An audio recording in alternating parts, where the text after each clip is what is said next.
যদি আমাদের আকাশে একটা নয় 3টে সূর্য থাকতো তাহলে কি হতো? বৈজ্ঞানিকরা এরকমই একটা গ্রহের সন্ধান পেয়েছে, যার নাম HD 1399 AB।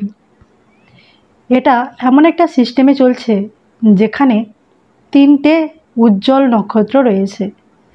একটা যদি সূর্য ডুবেও যায়, আরেকটা সূর্য উদিত হচ্ছে, আর 3 নম্বর সূর্য সেটা তো অনবরত একটা সুন্দর উজ্জ্বল লাল আভাযুক্ত আলো প্রদান করে চলেছে।